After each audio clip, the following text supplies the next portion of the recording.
जय हिंद मेरे प्यारे देशवासियों। 5 राज्यों के चुनाव हुए और जिसमें 5 राज्यों में ओपिनियन पोल और जनता ये कह रही थी कि कांग्रेस सरकार आएगी, कांग्रेस सरकार आएगी। बच्चा बच्चा कांग्रेस सरकार की बात कर रहा था। राजस्थान में अशोक गहलोत जी ने जनता को बहुत कुछ दिया। 25 लाख का बीमा, महिलाओं को मोबाइल, बुजुर्गों को पेंशन, किसानों को सबको दिया। और राजस्थान की जनता एक तरफा अशोक गहलोत की बात कर रही थी। मध्य प्रदेश में भी यही हाल था, छत्तीसगढ़ में भी यही हाल था। सब कांग्रेस की बात कर रहे थे। 5 राज्यों में कांग्रेस हो रही थी। ऐसा क्या हुआ कि 4 राज्यों में कांग्रेस हार गई? क्योंकि मोदी जी नहीं जीते, मोदी की ईवीएम जीती है। और ये ईवीएम देश के लिए नासूर बन चुकी है, देश के लोकतंत्र के लिए नासूर बन चुकी है।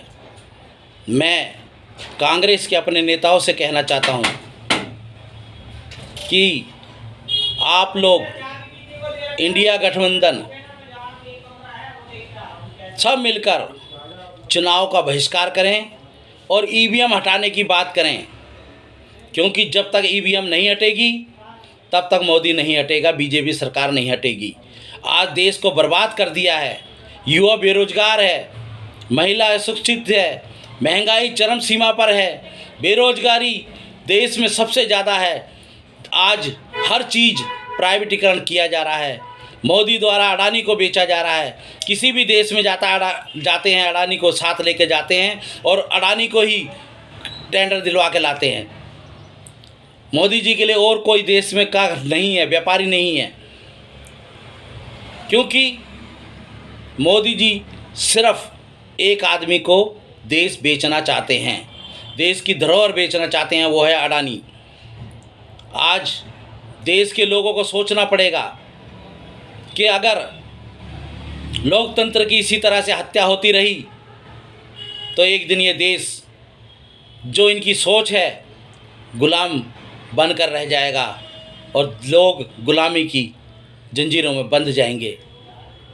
आज समय है, मैं अपने सभी देशवासियों से कहना चाहता हूं कि अगर ईवीएम है तो मोदी है, ईवीएम नहीं है तो मोदी नहीं है। क्योंकि ईवीएम का खेल पूरे 5 राज्यों में, एक राज्य को छोड़कर जहां कांग्रेस आई वहां इसलिए आई क्योंकि वहां पर मोदी को पता था कि हम वहां नहीं हैं। लेकिन 5 राज्यों में हिंदी बहुल क्षेत्र, मध्य प्रदेश, छत्तीसगढ़, राजस्थान, इनमें नरेंद्र मोदी ने पूरा अपना ईवीएम का खेल खेला है। और मैं फिर से अपने कांग्रेसी नेताओं से कहूँगा, अपने अंदर सद्बुद्धि लाओ, इलेक्शन का बहिष्कार करो, सब मिलकर ईवीएम हटाने की बात करो। किसान 2 साल बैठे तो काला कानून जो इन्होंने लेके आए थे उसे वापस लेना पड़ा। ईवीएम भी वापस होगी।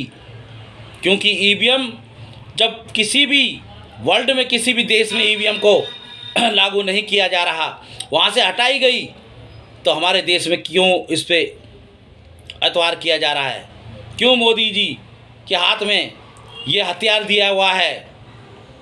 इस हथियार को छीनो, क्योंकि ये हथियार इस देश के लिए बहुत घातक सिद्ध होने वाला है। ईवीएम का हथियार। मेरे देशवासियों, अब भी समझ जाओ, जो खेल चल रहा है देश के लोगों को बर्बाद करने का, देश की धरोहर बेचने का, लोगों को गुलाम बनाने का, वो उस धरोहर जो 70 साल में बनी, उस धरोहर को एक एक कर इस मोदी जी ने बेच दिया। और धीरे धीरे हमारे नौजवानों का भविष्य भी बेच रहे हैं। क्योंकि इनके हाथ में सत्ता है, ये कुछ भी कर सकते हैं। इन्होंने देश की आज़ादी का विरोध किया और आज सच्चे राष्ट्रवादी बने हुए हैं।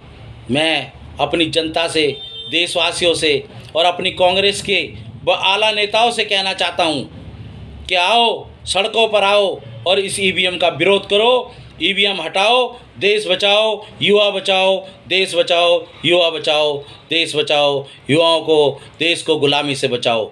जय हिंद, जय भारत।